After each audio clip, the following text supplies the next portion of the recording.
And I'm going to go on mute and let everybody in. Thanks, Jaden.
Good morning, everyone.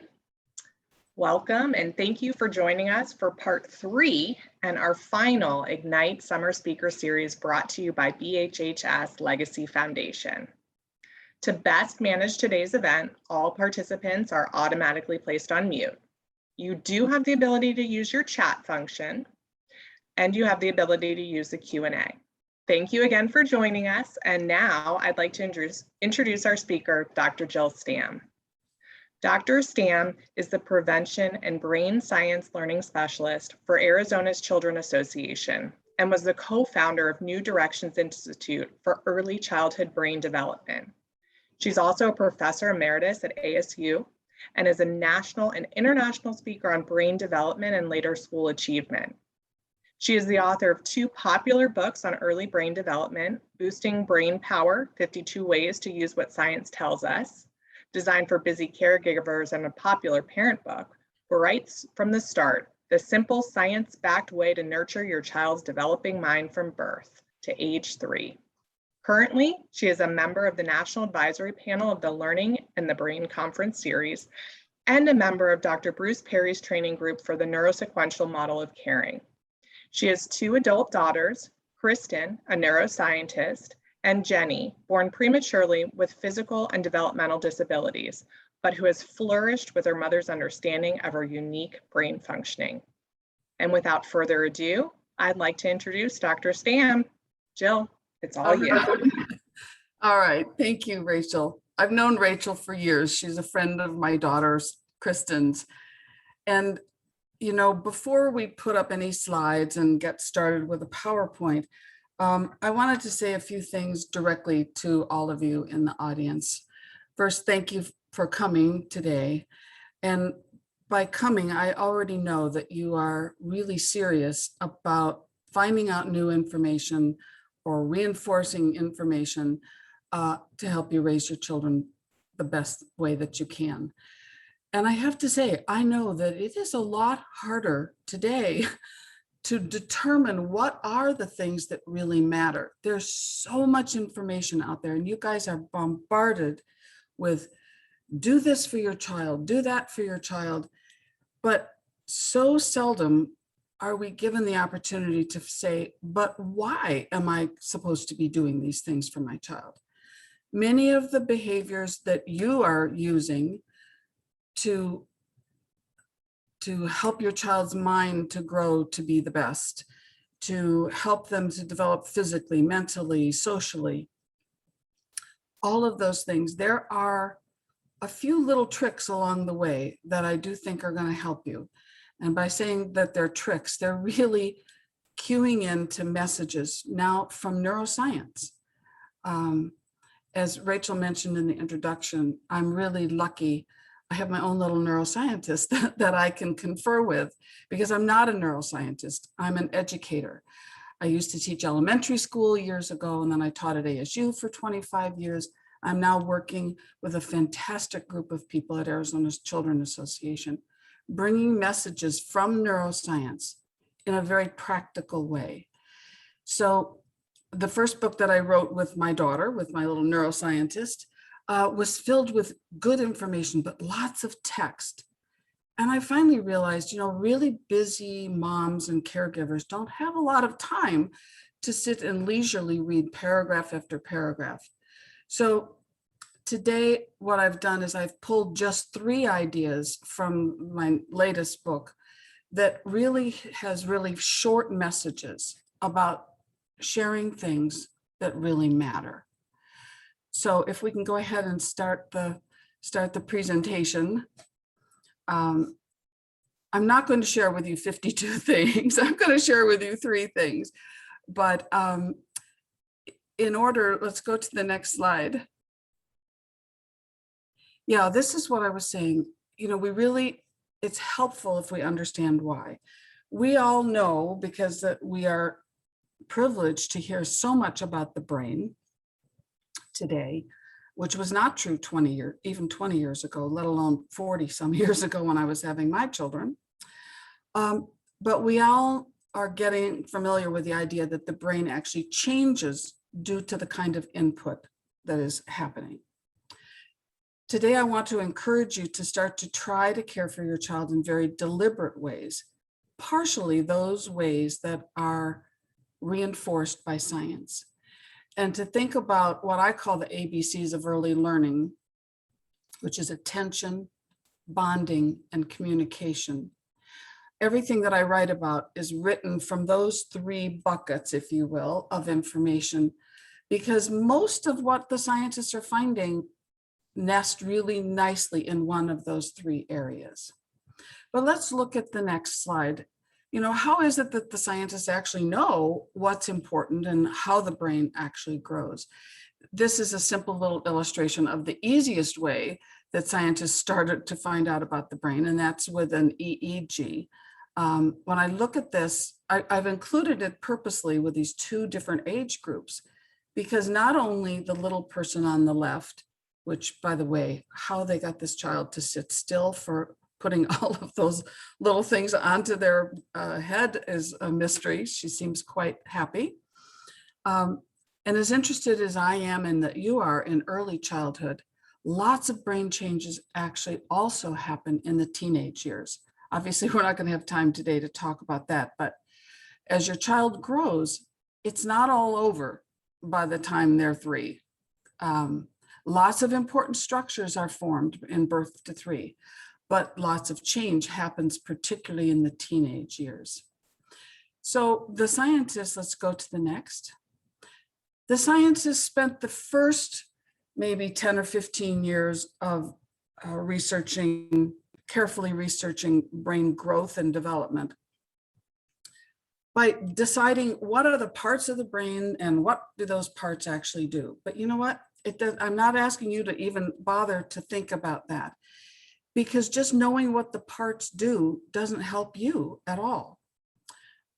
In fact, let's look at the next slide. Instead of just looking at individual parts, where the science is now is really looking at how do those parts all fit together?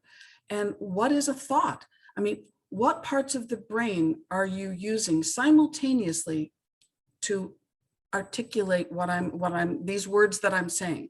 How does it all work together? So the scientists, just so that you know, we're not focused anymore on the parts. We're focused on the cohesion, on the connectedness of the brain parts. So let's look at today. I'm going to show you and talk with you about 3 main things. Next, please.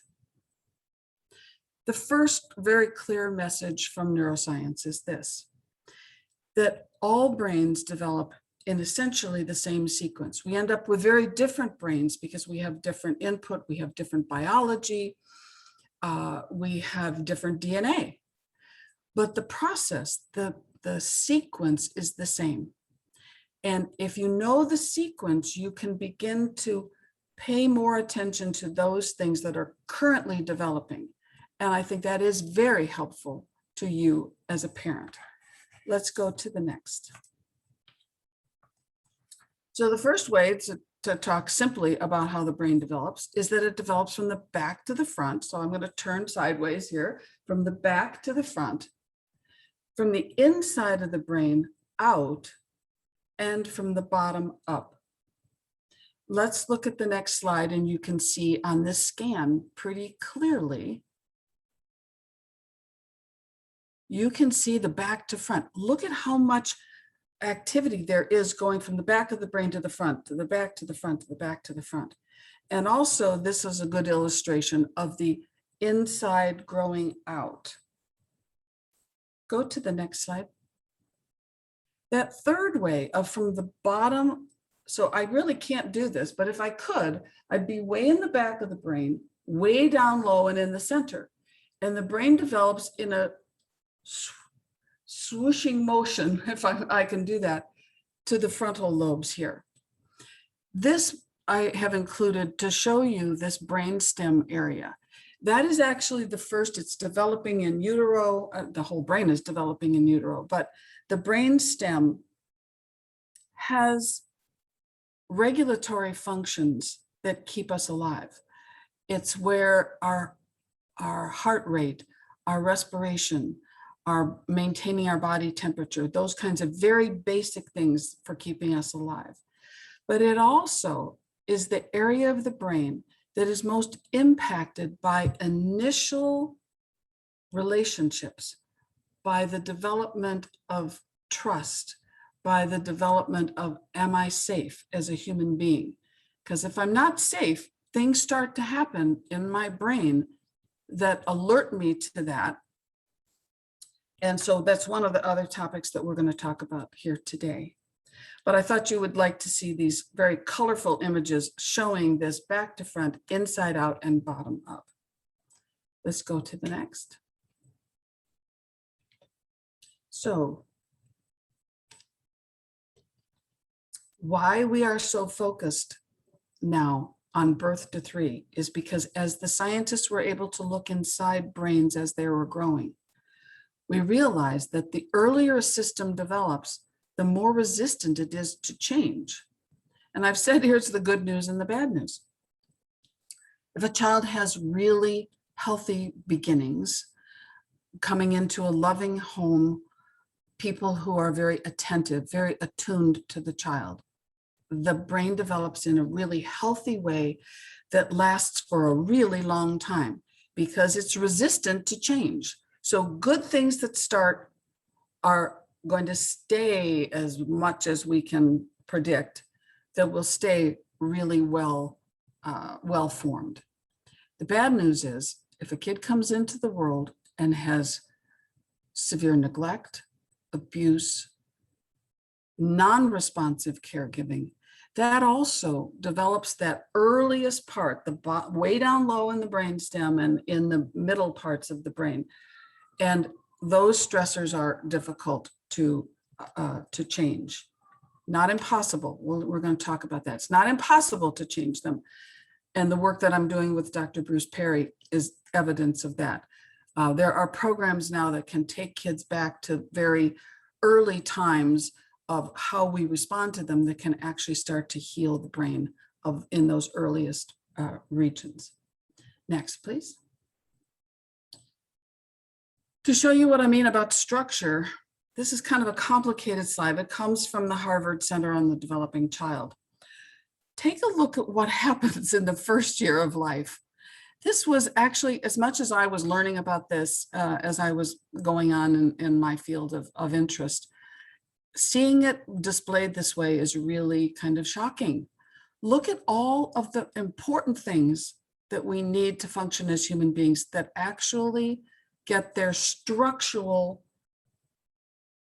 beginnings strongly in the first year of life. Let's go to the next. But it's not all starting there. The actual skills that we are interested in, executive functioning skills, those are skills of being able to control your impulses, to not take something. If I'm a 2-year-old and I want this bottle of water, I just take it, you know. Forget the fact that it belongs to somebody else. So those adults in the world, we say, no, no, no, no, you put that back. That doesn't belong to you. Say you're sorry to Carolyn, and so though that's one thing. Impulse control is one of these executive function skills. Organization, knowing what's the most important thing to do first. General organization of your day, your life. Those kinds of things are actually skills that develop, and we can teach those skills and children can learn them. But take a look at this wonky little line that goes across the bottom. We have the ages, birth, 1 year, 2 years, 3 years, 4 years.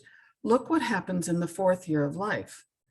The actual skills that we need to function successfully in life can be taught and can be learned by children after age 3. But let's go back and talk a little bit more about birth to 3. Let's go to the next, please. The second clear message that I want to share has to do with levels of stress. This is really, it's really a hot topic actually during COVID. Our body's response to stress is something that keeps us alive. It is present in your child from birth. A tiny baby, when they're first born, they've been so comfortable inside the womb. It's the perfect temperature, it's the perfect safety. The fetus is hearing the heartbeat of the mother. It's very regulating, it's very calming. And then all of a sudden you're born. Well, no wonder when the child is healthy and comes into the world, what a shock. Their arms go out in a startled reflex and they start to cry and they are, flailing around. This is a response to the stress of that kind of drastic change. So from the beginning, our stress system is there to say, hey, I need help. Somebody help me. And those levels of stress early on in a child's life are very impactful in their later development. How do you respond to that? Well, and you know this, you know it intuitively, you hear it all the time, of how important it is to attend quickly to your child, to be calm, to be a trusted person in their relationship. So this crying baby, actually those cries for help, when responded to really quickly, will calm the child almost immediately. Sometimes they will calm to your voice. Even in the delivery room, if they hear the dad's voice, if they've been hearing that when they're in utero, hearing the mom's voice, those kinds of things automatically say, okay, I think I'm okay, I'm safe. So attentive, calm, trusted relationships can mitigate the impact of stress, not only at birth, the example I'm giving you, but throughout our lives. Let's go to the next one. So young children need stable, safe, nurturing relationships. Relationships are the best way to impact the brain's pleasure center. Luckily, with all the scary things that can happen in life, there's so many pleasurable things, and our brain is structured to respond to that kind of positive input, and the reward system begins to kick in. What I mean by that is certain chemicals are released in the brain when the child feels safe and when they know that the person that they're with is somebody that they can trust. That also starts early. Next. So again, going back to the Harvard Center on the Developing Child, if you go to their website, which I really recommend, there's all kinds of amazing videos on their site that talk about stress, that talk about early language development, that talk about executive function. So you can find, and they're really short. One thing I said, as I said that I know, is that we need it quick. We need because we've got children around us, we've got jobs to do. During COVID, we're doing those things simultaneously. And so we don't have a lot of time. So, but one little click and get you into that site, and I think you will enjoy it. But one of the topics that they talk a lot about is stress. This first kind of stress, positive stress. You say, since when is stress positive? Well, it's always been. If it's predictable and if it's manageable, stress can actually teach us a lot. I'll give you an example of positive stress. Recently, I missed a flight. This was pre-COVID, and I was flying, and I didn't allow enough time to get through the TSA. And so I missed my flight. Now that was stressful at that moment, but it was handleable. I knew, okay, well, now I got to find out if I'm going to be charged for missing the flight. How am I going to actually rebook? All of those things that required action. But I made it through. But here was the positive part about it. After it happened, I said to myself, I'm never letting that happen again. So I actually took the time to go and get the TSA pre-check, which I knew and understood would get me through that line a lot more quickly. And so that's an example of positive stress. Tolerable stress is something that is strong and significant, but can be mitigated through relationships. It can be lessened. It can be healed through relationships. An example of that is, let's say you have a 4-year-old little girl and her grandma dies, and she's very upset about it. She can see the other adults in her world are also upset, but she also knows that they are helping her right along with them to manage this stress. They talk about grandma in these positive, funny ways. They sit around and they share food together. They do a lot of things to support this little girl in trying to understand for the first time in her life what it is to have someone gone and passed in death. The toxic stress, let's say that same little girl, 4-year-old, and her grandmother dies. If that grandmother is her sole caregiver, the only person in her world who takes care of her, and now she goes into foster care, that is a toxic stressor. It's going to be long-term. It's a strong emotion. She's not being helped by people that she knows and trusts to understand that. And now she enters a world that she has no comprehension of, no prior experience, and that can be toxic, particularly if she goes through a process of several different foster homes, and none of which really completely understand her or her life. So next, please. Next slide. So this is a little brain nugget. What I've called these short messages, the 52 short messages, I call them brain nuggets. They're actually true statements from science. Take a minute and read this.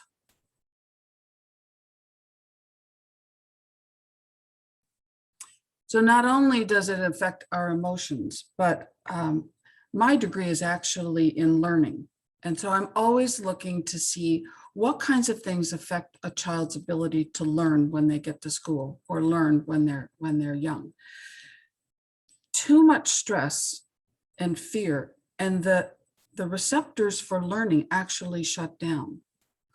And so planning for your strategies of what you're going to do to help your child through stressful things. Stressful things happen to us, and we are in the midst of it right now.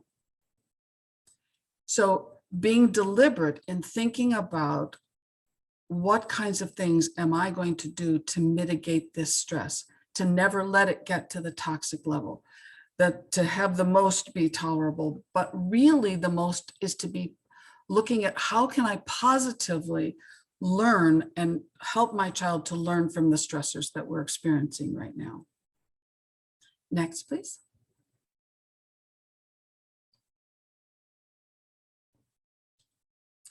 It is the repeated occurrence of stressful events that actually interrupt this healthy sequence, this sequence of back to front, inside out, and bottom up. That sequence can get interrupted if the trauma or extreme stressors occur early in life. And it creates in that brain stem and in the lowest parts of the brain, it creates this sensitized stress response. So now, even when you take the child out of the stress, if it's one of the really toxic kinds of stress, even when they're taken out of that, the lowest portions of their brain remember really strongly what that feels like to be in stress, and they have this more exaggerated stress response. So sometimes a tiny little thing that you think is little to a child who's been through a lot of stress and trauma, it triggers in them this sensitized stress response. And that can cause behaviors that we see in children all the time, some of which are normal developmentally, by the way. It's normal for a 2-year-old to have, a meltdown in the middle of the grocery store and get on the floor and start kicking and screaming. That happens, but it doesn't happen to a typical 8-year-old. And so that's what I mean by developmentally appropriate kinds of behaviors, misbehaviors, if you will, are now being looked at through a different lens to say, it's not that the child is purposefully being angry, mad, upset, and causing this big display of emotion. It's really what's happened to him or her. And so going back, we can go and start to heal. So this is very important. The next slide. Risk is not destiny. Just because you've had bad things happen to you does not mean you're going to have bad outcomes for the rest of your life. Each and every one of us know people who have overcome, who have become resilient, and who have overcome a huge amount of trauma, stress, distress in their lives. But I want to say that even though the risk itself is not destiny, when we really look at the lives of those people, typically they had at least one person, just one. It's great if you have 5 people, if you had 8 people who love you and that you know that they love you, but you need just one. You need one. Being a consistent person over time can mitigate and have this statement be so true, that risk is not destiny. We all know people who have overcome tremendous obstacles and do quite well. One of those was Oprah Winfrey. And recently in an interview on 60 Minutes where she interviewed Dr. Bruce Perry, she said, most of the world knows I had a rough childhood. How do you figure I turned out so well? And he turned that question back on her and said, you tell me, who was it in your life that always stuck by you? And she answered immediately. It was a teacher. It was a teacher that she had who never gave up on her and who she realized saw something in her and helped to grow that thing in her. And she knows that was the one person that she needed in her life. Next, please.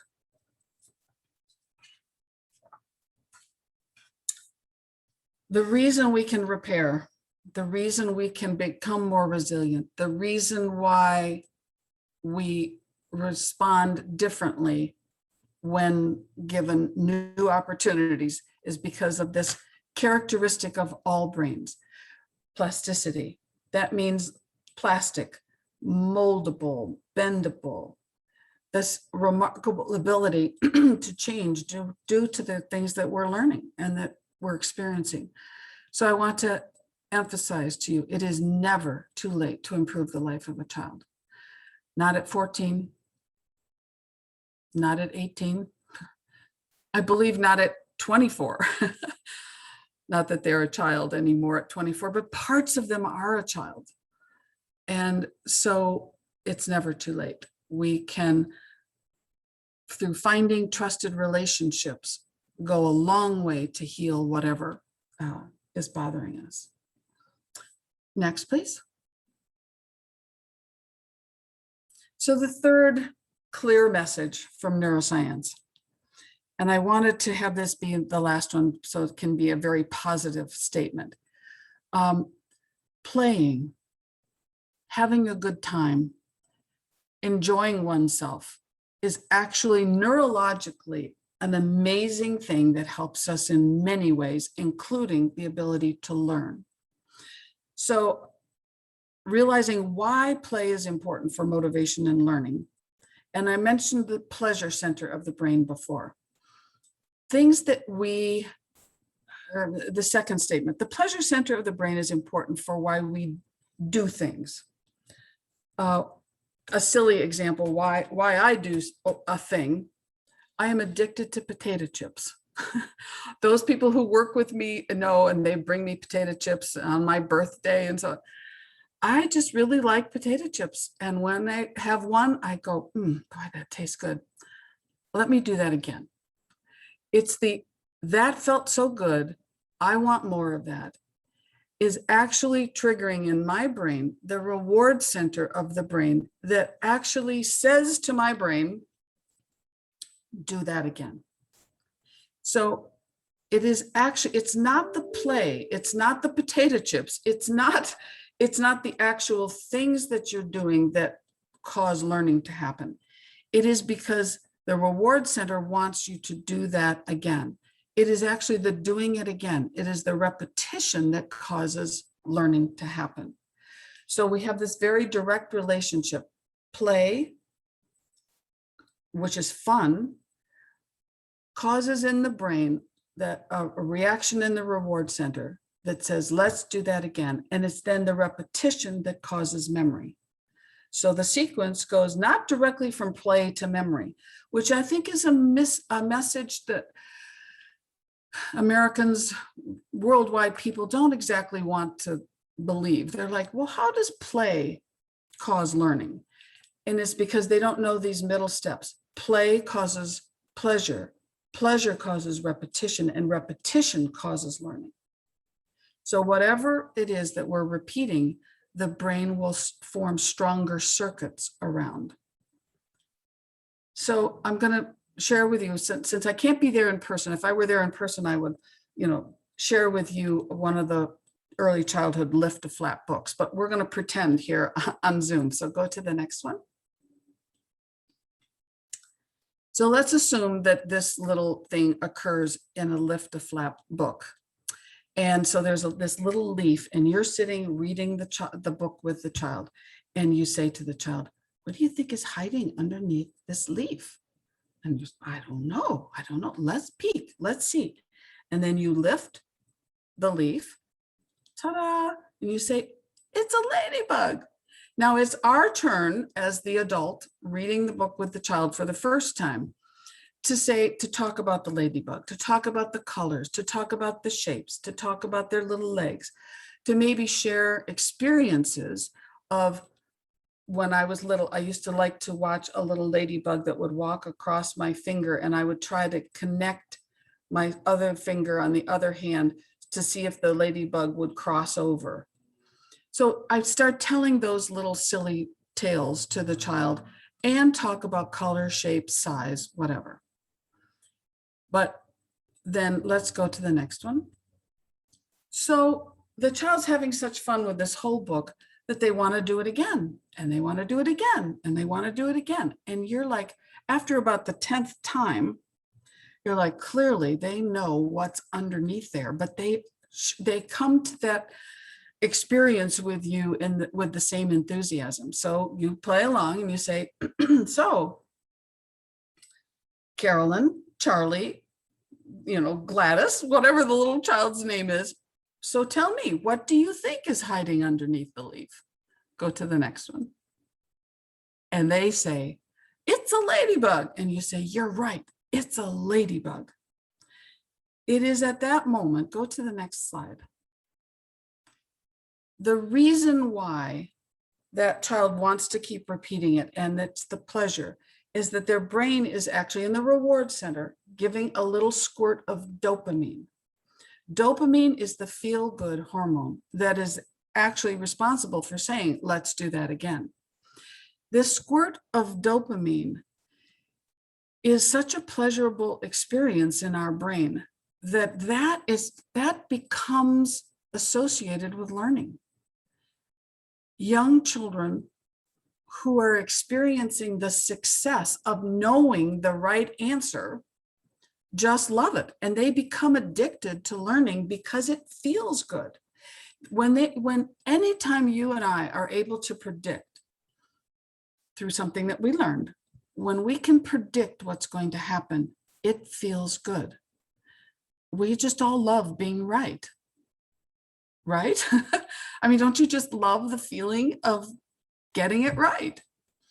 So it's one of the things that by incorporating play, incorporating pleasure in whatever a child is learning is the most solid way of keeping that motivation and positivity going when they enter school. So let's say the child is going to kindergarten. If they have a history of getting it right, of being taught and learning on their own or with an adult, that feeling carries into that classroom. Then if the classroom is a safe place to be with a nurturing adult, it's pretty easy to continue that learning cycle. Let's go to the next one.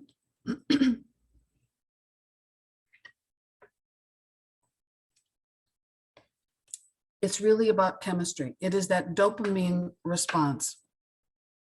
When you are getting it right, when you know what's coming next, when you have that ability to predict, that's when the brain says, let's do that again. It also causes a physiological response in your body to relax because you know what's coming next. It is the whole reason why in early childhood, we talk about the importance of routines. And first-time parents, even fourth-time parents, sometimes are like, what is it with all of you early childhood people talking about routines all the time? The reason we talk about routines is because of this. The ability to predict what's going to happen next in your brain causes the system to relax enough to be able to learn the next new thing. Let's go to the next. So whether it's play or whether it's human interaction of feeling good when you're with the grandma, when you're with the dad, when you're with an uncle or something, whatever it is that is bringing pleasure causes this repetition of the experience, and that's what causes memory to become secure. Next one. So being able to predict what's coming next is a critical need of every brain, regardless of age. Again, we can't mention it too many times. It's one of the biggest problems with our current situation with the virus. We just don't know what's coming next. And that causes us to need more help than we might have needed prior to COVID. Because the brain is a pattern-seeking organ. We are looking for a pattern for the purpose of helping us to stay alive. So to detect the pattern, it's a really good thing in early childhood to give the child lots of experiences with pattern, whether it is taking little Fruit Loops and lining up a red one, a green one, a blue one, a red one, a green one, a blue one, a red one, a green one, a blue one. When the child detects that there's a pattern there and they're able to successfully predict what the next color should be, that is exercising that part of the brain, which is super important for our whole life. And if you will, it's important for our survival. And we gain satisfaction from knowing what's coming next. We also gain a sense of control, which is hard to it's hard to secure at any point in life, but that's our goal, is to be able to control our environment a little bit more than if we can't detect a pattern. Next. So why are routines effective? Because we know what's coming next. It frees up energy. We're not hypervigilant about what's going to happen next. My little Jenny, who has her learning challenges and life challenges, she is always needing to know what's going to happen next. What are we doing next? What are we doing tomorrow? She wants that reassurance that I'm going to show up tomorrow also. So instead of worrying about what's going to happen next, we experience the joy of anticipation. It's fun to anticipate what's going to happen and then be right. The next, please. So what should I try to do? Be purposeful. Learn a few things from neuroscience that make sense to you, and then start to integrate them into your life with your child as much as you can, as often as you can. The science is really clear. The scientists know how the attention system develops. They know what kinds of things develop at which stages and ages. Learn about those if that's a question in your mind. Learn about the importance of bonding. If you have adopted a child that was not with you in the first year of their life, what kinds of things can you be doing to bond more closely with that child, to supplant what they didn't have maybe, and to build the strength in their brain in those regions which depend on attachment. Let's go to the next one. Organize their day in routines. If you've got a toddler, practice giving lots of practice. This is going to happen first, and then this is going to happen second, and then finally last. It's actually a good precursor to learning how to read. Books are arranged, and this is what happened first, and this happened next, and then this is how it ended. So these patterns show themselves not only in daily life, but in actual learning content. Patterns, math is a pattern. Music is a pattern. Reading is a pattern. So learning these patterns of first, next, and last are helpful. Highlighting the actions that are tied to a goal. How do you end up being able to create this little tower with blocks? What are the steps that you have to go through? And experimenting with those kinds of things. Talk about those steps to accomplish a goal. And then finally celebrating when a goal has been reached. These kinds of things, labeling what it is that the child did that helped them to detect the pattern, is not only great fun for you, but it actually goes to form these habits of thinking. Next. I want to conclude by my very favorite quote from Maya Angelou. What I know after working for 30 years with moms and dads and grandparents and caregivers, foster parents, we want the very best for our children, but sometimes we didn't have that ourselves. We don't intuitively know what's best for a child. And so we do what we know. So this quote, I did what I knew, but when I knew better, I did better. So even though sometimes it sounds difficult to say, well, I'm going to learn a little bit now about neuroscience in my child. I'm going to learn about brain science and how to help their brain. Learning new things, I promise you, will help you to do better with your children. And Rachel, I'll bet you we are pretty close to a time when we could open up for questions. Let me show the last slide. The more simplistic book that I wrote. I wrote the first one with my daughter years ago. It's still pretty true, but this is the one, the Boosting Brain Power. And I chose 52 things because I know we're busy. And I thought, how could somebody really change their orientation toward children and really know that they're doing the best that they could possibly do? And I took the long view. I took a whole year. And if they learned one new thing the 52 weeks in a year, if I learned one new thing a week, by the end of a year, I'd know a lot. So anyway, that was the sort of playful way that I decided to incorporate these brain nuggets. So Rachel, do we want to come back together and see if there are Absolutely. questions? Yeah. You were monitoring the chat, so I have absolutely no idea. I was monitoring the chat and the Q&A, so I'll get going, but that was fantastic. I love thinking about routine and the importance of that, and especially the piece on repetition and how that then translates into memory. So I did share everyone the developing brain, or excuse me, the developing child, the Harvard website that Dr. Sam referenced. So that's in your chat if you're interested in that. And so we do have a couple questions. So one of the first questions is, what treatments are available to improve brain function for kids over 18? And then a little bit of a follow-up, what resources are available? Okay, so at Arizona's Children Association, we actually work quite a bit with kids as they age out of foster care. And that's a perfectly wonderful question, because kids who've had a rough go of it, they're now 18. The system says, okay, you're 18, you're ready to go. They're not ready to go.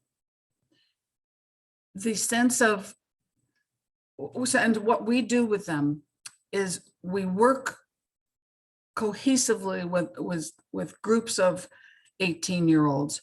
First of all, they want to be affiliated with other 18-year-olds. That's really important. That's that teen brain thing that has been in operation, the need for peer support. So we work with them with peers, creating safe environments, talking a lot about safety, securing safe experiences for them, safe relationships with them, noting, working with them individually to say, what are the things that feel safe to you and what things don't feel safe and why? And really delving in, going back in time, if you will, to discover what does this child at 18 or 24, what does this person really need in their life? And it usually comes down to a secure relationship. There are lots of mentoring programs out there for people that are 18 and over. And what the research says is if that mentor needs to hang in there with that child at least for 2 years. We used to think, oh, well, we'll get together for 6 months and I'm going to help this kid and I'm going to give him money and I'm going to give him skills and I'm going to do this, I'm going to do that for 6 months and then he'll be good. No. What the science is clear is that you need at least 2 years of this person's, they're never going to give up on me. I'm going to roll right. They're going to come with me. I'm going to divert and I'm going to go over there and I'm going to say, I hate you. And they're going to stick with me.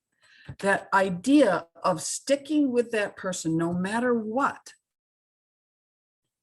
goes a long way to healing and sustaining that kind of relationship for a minimum of 2 years. There are programs in this country, which I am learning about and loving, where the commitment, the person who's volunteering, this isn't a paid position, I'm volunteering. There are programs out there that volunteer for 5 years with a minimum of 2. So I don't know if that answers that question, but hopefully that helps you a little bit. That's incredible. So interesting, that 2-year mark. Yeah, the 2-year mark is really, and the disruption usually occurs around 14 months. Interesting. I mean, the scientists know that these disruptions happen. After about 14 months, the kid says, do you really care about me? Well, watch this. I'm going to take your car without your permission, and I just got in an accident. Now what? So those are the kinds of testing you little children test us all the time, but when an older kid tests us, we sometimes get really angry and we give up on them. But this is the notion of, I'm never going to give up on you. Great. I did have a question here that I'll just answer. It's, can we please have access to the recording of this presentation? So we are recording it, and we will be sharing that recording with all our attendees, and it will be available on YouTube. So if there are pieces that you want to go back or just rewatch for that repetition piece, that would be fantastic. Yeah. Another question is, could you give resource or elaborate on which brain chemical gives the most positive outcomes between dopamine, oxytocin, serotonin, and adrenaline? Actually, that's a great question. And the first three all give some very positive things. The neurotransmitters of dopamine and serotonin are released from the brain stem area. Those are the regulatory networks that are forming in the brain. And the adrenaline, of those four that you mentioned, the adrenaline is one that it's very important. We need adrenaline. We need adrenaline to get up in the morning, and it's a stressor to wake up, right? So we need that adrenaline for the energy in order to do the work of our day. Adrenaline can also be one of those components of the brain that can be overly taxed during really stressful situations. It serves its function. It alerts us to the difficulty that we're in, and so that's a good thing. But too much adrenaline over a long period of time sets up the release of cortisol, for example, in the brain, which blocks a lot of learning channels. It is a stress hormone that is released that can get to a set point in a person's body and brain if they are experiencing too much stress over too long a period. And so that is coupled with the adrenaline. So I hope that's partially of an answer for that question. Fantastic. This one is actually for Jaden. Jaden, would you mind going back and displaying the 52 things slide again? We have a participant who would like to see that slide again. So I figured I'd ask that. I think it was the one right before the question slide. Yeah, let me go back. Perfect.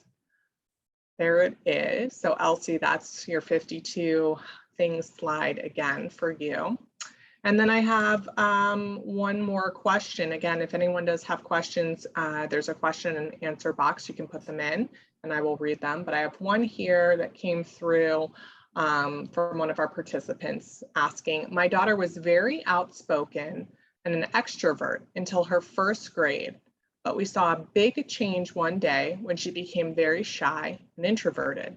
Is this normal or did we miss something? So knowing that this person realizes how happy and joyful their child has been, it's good to note change of any kind.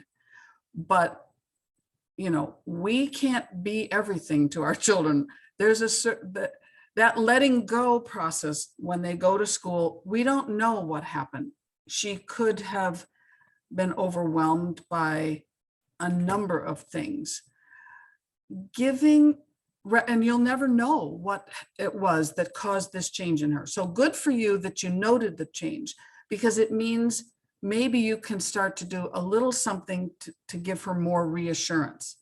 My daughter would, I think she would be okay with me saying this. When she first went to kindergarten, we were late. We were traveling. And so she came into the situation 3 days after everybody else was there. And she was like really stunned by the fact that everybody else seemed to know what they were doing. Bad mom here.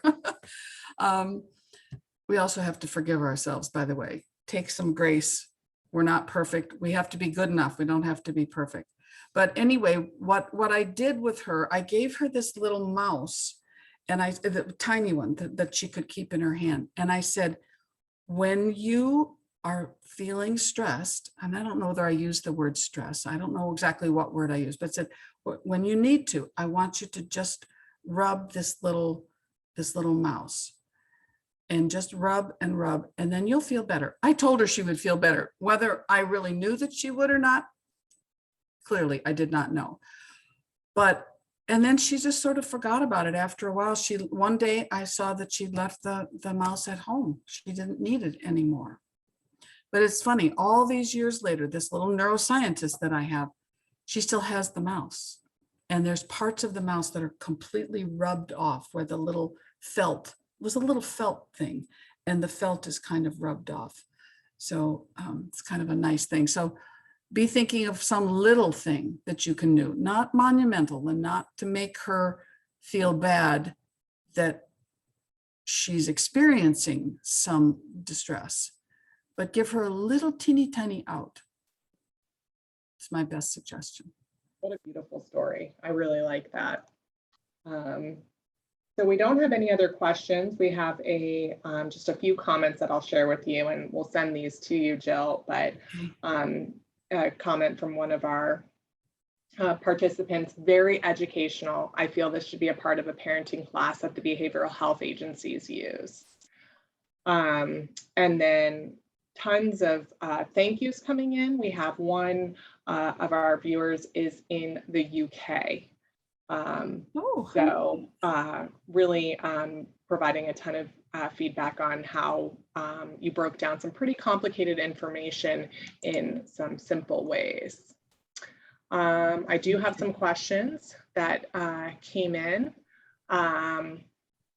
Cecilia, I see that you're asking when there will be another webinar, that you're loving these, want more topics.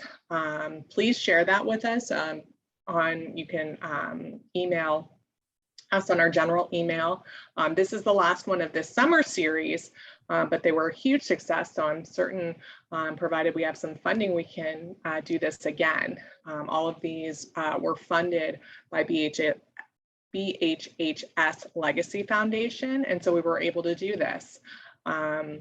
Okay, so I do have another question. We have about 4 minutes left. So again, if I don't get to your question, then we will provide additional information. And Jill, if you want to provide contact information, and if it's okay for people to reach out to you directly if we don't get to their question. Yes, and you can put that in the chat. Okay. Like the easiest email address is just jstam@asu.edu. I mean, that gets to me, as well as jstam at Arizona's with an S, arizonaschildren.org. The reason I say the ASU one is really easy is because it's simple to forget the little S, Arizona's children.org. So I put your ASU in there, so it's in the chat for anyone who wants that.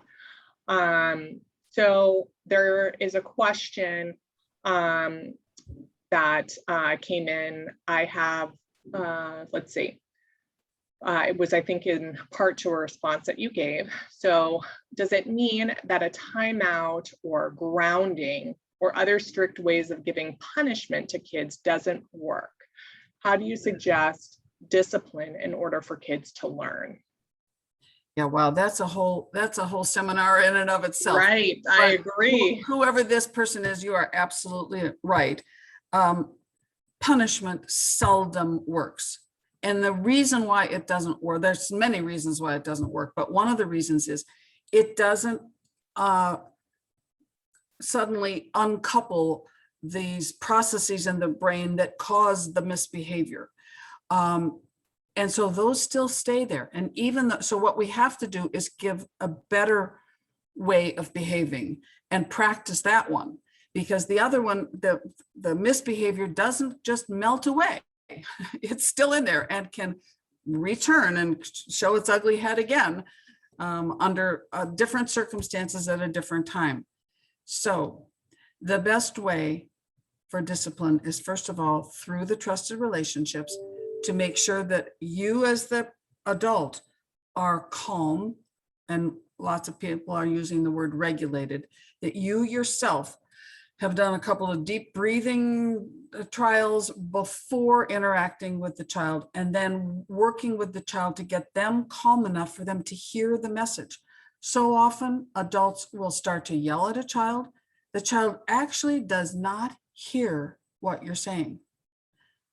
They are too dysregulated. Their brain is not processing up in the areas that process language adequately. So this participant is absolutely right. Negative, and the more severe the punishment, the less this is going to be effective. Punishment does not work.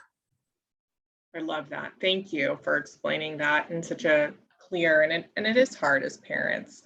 I also like that you took the time to say, we're not perfect. We have to give ourselves, it's not about being perfect, it's about doing the best. Yes. So thank you so much. This was absolutely welcome. fantastic. Thank you to everyone for joining us for SARC Summer Ignite Speaker Series. And this concludes today's event. Everyone have a lovely Thursday. Thank you. Bye-bye. Thank you. Bye-bye. Bye.